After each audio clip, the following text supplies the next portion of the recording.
Hello and welcome to this India Today South Conclave special, where we are joined by a very special guest, someone who is arguably the finest off-spinning all-rounder this country has produced and has had a remarkable few months and has really been a great servant and contributor to Indian cricket. Please welcome Ravichandran Ashwin. Appreciate your joining us, Ashwin. And before anything else, congratulations on your remarkable achievements over the last few months.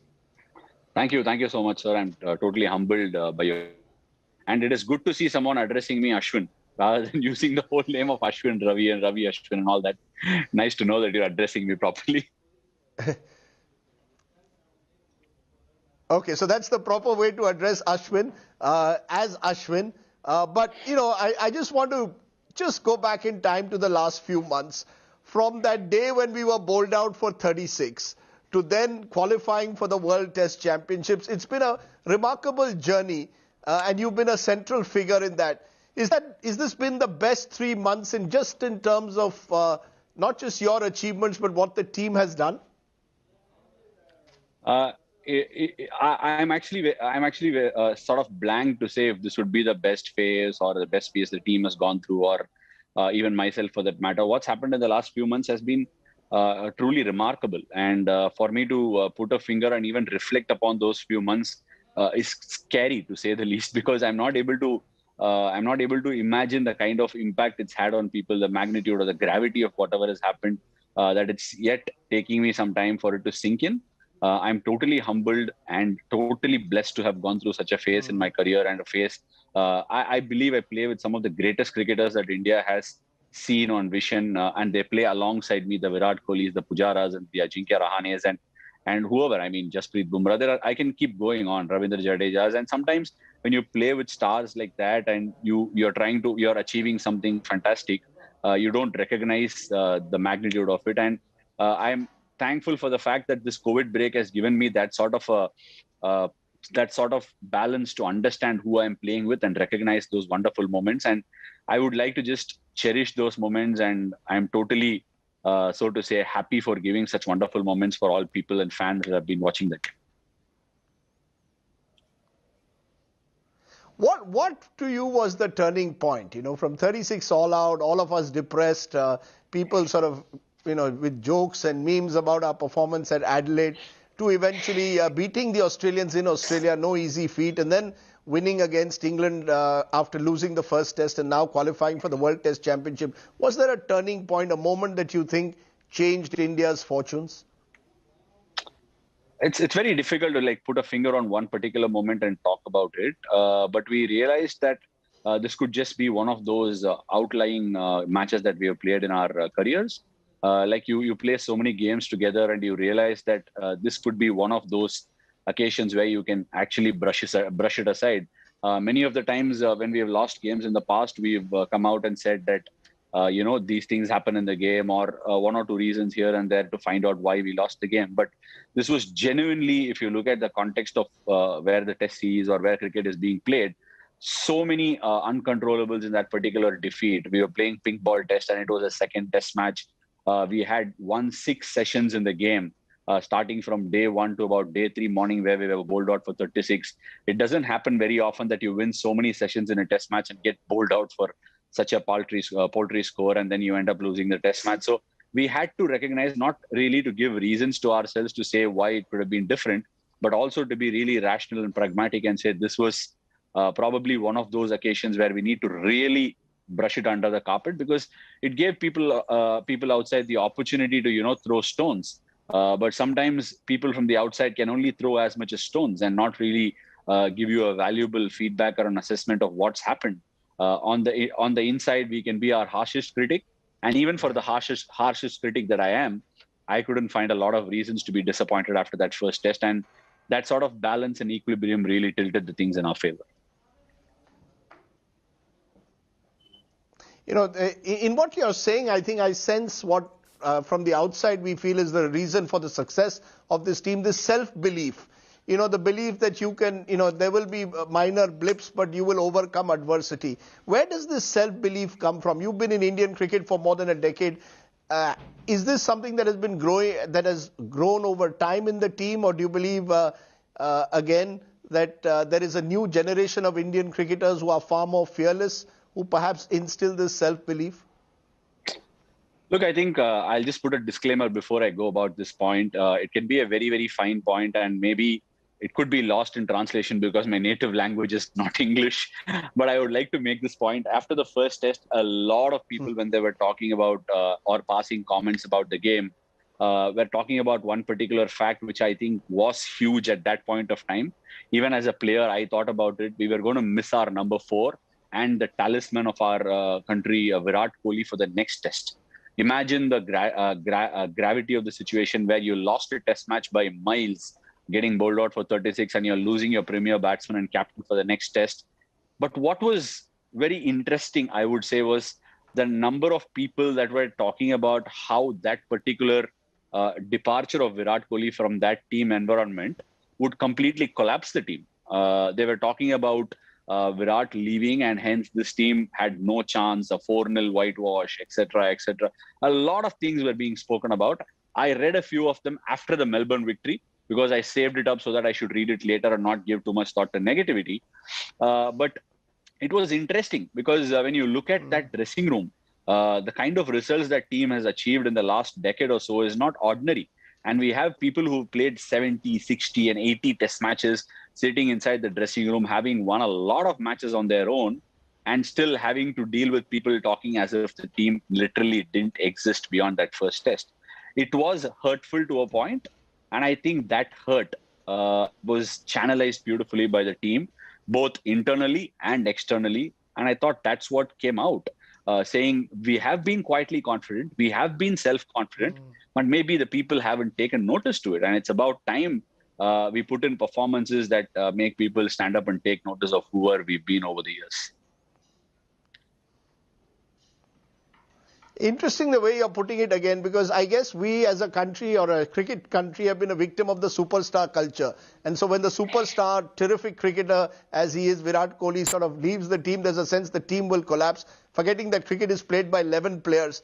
And all of this culminates first in Sydney with that remarkable last day fight back where you are battered and bruised but refuse to give up. And that, I think, in a way, typifies this team. I mean, I guess a lot of cricket is about courage and determination, and you showed that at Sydney. For you, will that be a special moment, quite apart from the bowling, what you did in saving a test? Look, I think wanting to be a little careful because of how communication is a two-edged sword.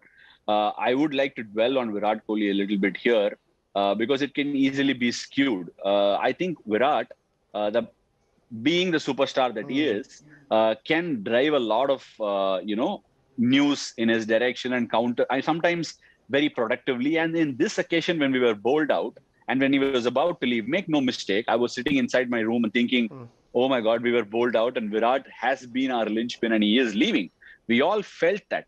But having heard of what people had to think about that and the rest of the team, that was quite hurtful. And that is what I was trying to bring out. And talking about the Sydney effort that we had, I would definitely think the volume of runs in terms of making just a 30 odd or something. And even now, Vikram Rathore and Ravi Shastri make fun of me.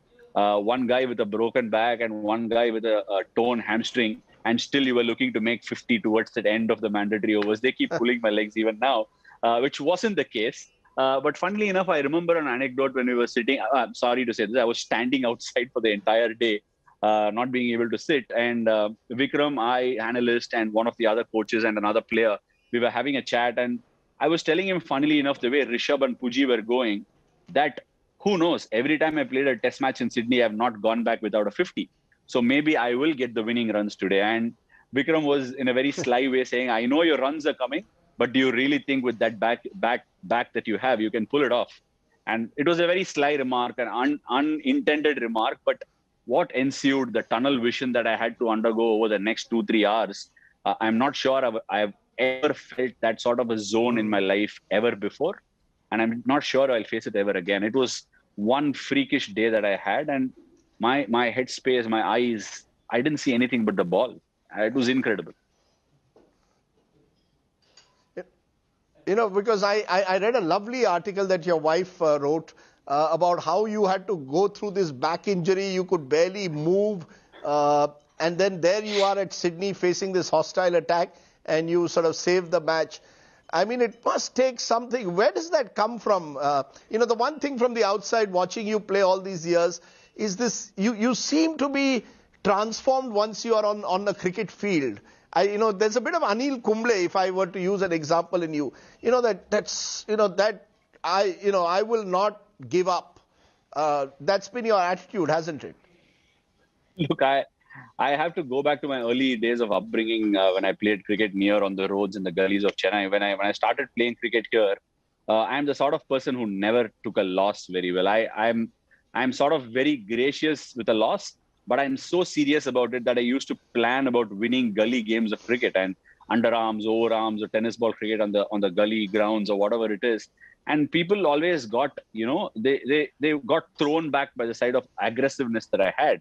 But I always believed once I started playing for the country or at the big stage, the aggression was very quiet. It was very passive. It is never in your face. It comes with planning. It comes with seriousness. So somewhere down the line, I think it is the way I was brought up. I was brought up with a lot of adversity. Even the back problem that you're talking about, the limitations that I have to undergo physically every single time that I play the game is not easily explainable in words, because I had this really strange and dangerous injuries when I was like 14, 15, and I had a deformed back. The L5 disc was deformed, and it is basically fused in a very dysfunctional manner. And a lot of doctors said that I would never play the game when I was 14, 15. And now even the back injury that happened was a spasm on that degenerated joint that I had. So that's why all those problems were happened. And what was funny was on the fifth morning, or rather the fourth morning, I think I got up.